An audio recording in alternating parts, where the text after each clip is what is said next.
या बातमीपत्राचे प्रायोजक आहेत डॉक्टर स्मिथ व डॉक्टर श्रद्धा पवार यांचे सिद्धी स्किन हेअर कॉस्मेटिक क्लिनिक व लेझर सेंटर। आमच्याकडे सर्व त्वचा रोग, केसांच्या समस्या यावर योग्य निदान व उपचार केले जातील। त्वचेवरील शस्त्रक्रियांसह आधुनिक सुविधांमध्ये hair removal, tattoo removal, CO2 laser, चेहऱ्यांवरील खड्ड्यांसाठी MNRF लेझर, पांढऱ्या डागांसाठी लाईट थेरपी यासह हायड्राफेशियलची सुविधा उपलब्ध।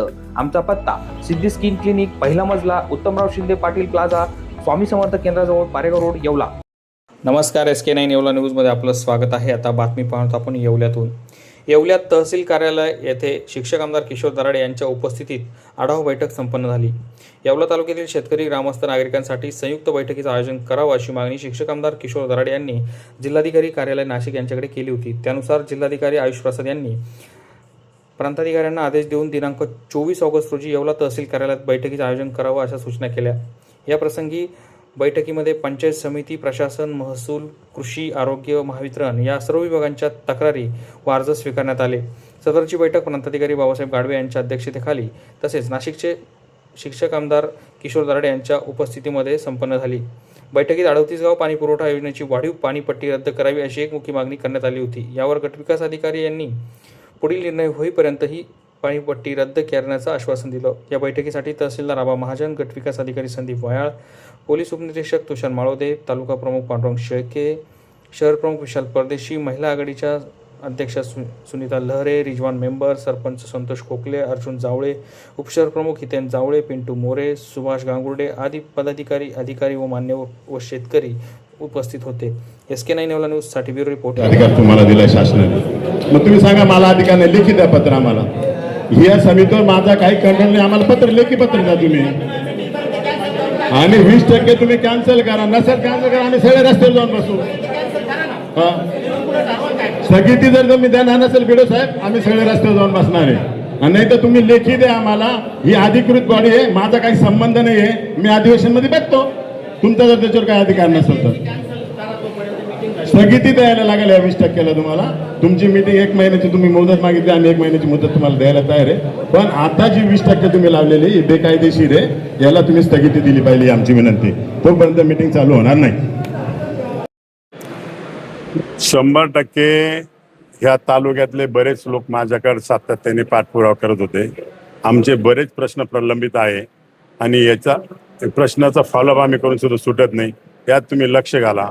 मी प्रांत साहेबांना विनंती केल्यानंतर प्रांत साहेब म्हटले रिस्टर तुम्ही एक अर्ज करा कलेक्टर साहेबांकडे। मी रिस्टर कलेक्टर साहेबांकडे एक अर्ज केला आणि त्यांच्या आदेशानुसार त्यांनी खाली पत्र दिलं, ह्या तारखेला तुम्ही आमसभा घ्या आणि आमसभेमध्ये ज्या ज्या लोकांचे प्रलंबित प्रश्न असतील ते सोडवण्याचं काम करा।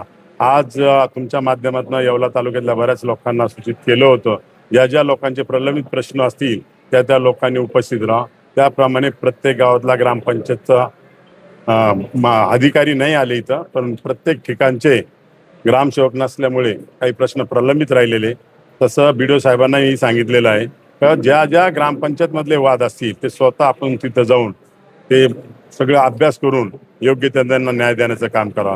आज सगळ्या प्रकारचे अधिकारी इथं, प्रांत अधिकारी असतील, तहसीलदार असतील, BDO साहेब असतील, त्याच्या MSCBचे असतील, कृषी विभागाचे असतील, सगळे अधिकारी इथं आले, सगळ्या शेतकऱ्यांचे आणि सगळ्या नागरिकांचे प्रश्न समजून घेतले आणि जवळजवळ बरेचसे 70% प्रश्न प्रांत साहेबांनी जागेवर सोडण्याचा प्रयत्न केला। त्याबद्दल सगळ्या टीमचं मी मनापासून आभार व्यक्त करतो। सरांनी असंच आमच्या येवला तालुक्यातल्या शेतकरी बंधू भगिनींना मदत करावी आणि येणाऱ्या काळामध्ये आज हजारांनी जसे लोक आले, येणाऱ्या काळामध्ये मला सुद्धा दरबार घेण्याची किंवा आमसभा घेण्याची गरज पडू नये अशी मी अधिकाऱ्यांच्या मार्फत अपेक्षा व्यक्त करतो। बरेच छोटे छोटे प्रश्न होते, त्यांनी प्रत्येकाने मान्य केले। हे प्रश्न लवकरात टाइम बॉन्डिंगमध्ये आम्ही ते सोडवणार आहे। BDOने मान्य केले, तसे आदेश प्रांत साहेबांनी दिले, तहसीलदारांनी सांगितलेले, MSCBचे वरिष्ठ प्रजापती साहेब असतील त्यांच्याशी चर्चा झाली, संबंधित वरिष्ठ अधिकाऱ्यांशी आणि शेतकऱ्यांची मनमोकळ्या चर्चा झाल्या, त्याच्यामुळे शेतकरी सुद्धा आमचे समाधानी आहे। त्या ठिकाणी आमसभेमध्ये सुटला गेला। प्रामुख्याने सगळ्यात महत्वाचा ग्रामपंचायत 38 गावांचा पाणी प्रश्नाची वाढ जी 20% होती ते BDO साहेबांनी मान्य केलं। जोपर्यंत अधिकृत तिथं कमिटी होत नाही आणि त्या कमिटीचा सगळा लोकांजोखा आमच्या समोर येत नाही तोपर्यंत 20% ही वाढ होणार नाही। आजच्या तालुक्यातून आलेल्या जनतेने अनेक प्रश्न येण्याची वेळ आता प्रांत साहेबांनी सांगितलं की असे येणार नाही आणि जे तालुक्याचे जे काही प्रश्न आहे ते 100% सोडवण्याचा प्रामाणिकपणे ते प्रयत्न करणार असा मलाही त्यांनी शब्द दिलेला आहे। आणि जर नाही सुटले, वेळ आली तर परत घेऊ। आज माननीय आमदार किशोर बोधराडे यांच्या नेतृत्वामध्ये या ठिकाणी तालुक्याची एक बैठक आयोजित केली होती. सर्व या ठिकाणी प्रशासकीय यंत्रणा, तहसीलदार असतील, प्रांतसाहेब असतील, गट विकास अधिकारी असतील, पोलीस विभागातले असतील, कृषी विभागातले आणि सर्वच विभागातील या ठिकाणी लोक महत्वाचे त्या ठिकाणी उपस्थित होते.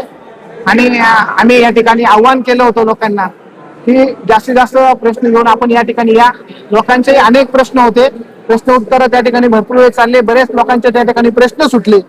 आम्ही ज्या 2 दिवसापूर्वी आम्ही शहर अध्यक्ष आणि आम्ही जी पत्रकार परिषद घेतली होती त्यामध्ये देखील आम्ही एक त्या ठिकाणी नमूद केला होता एक मुद्दा की 38 गाव पाणी पुरवठा योजनेमध्ये 20% पाणी वाटप जे केली होती त्यामध्ये 38 गावामध्ये ती जी एकदम चुकीच्या पद्धतीने होती.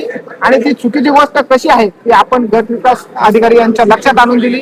त्यांनी देखील मान्य केलं आणि ती 20% जी पाणी वाटप जी वाढ आहे ती या ठिकाणी थांबवलेली आहे. आणि जी अनधिकृत त्या ठिकाणी समिती आहे ती सुद्धा या ठिकाणी बरखास्त करून आपण लवकरच या ठिकाणी तालुक्याची बैठक घेऊन सर्व सरपंच घेऊन आपण नवीन या ठिकाणी कमिटी नेमणार असल्याचं आश्वासन देखील याच्यामध्ये दिलं. मी येवला तालुका शिवसेनेच्या वतीने आमचे सर्व पदाधिकारी, कार्यकर्ते आणि सर्व शेतकरी बांधव या सभेसाठी उपस्थित राहिले त्याबद्दल मी पक्षाच्या वतीने सर्वांचे या ठिकाणी आभार व्यक्त करतो. शिवसृष्टीजवळ येवला.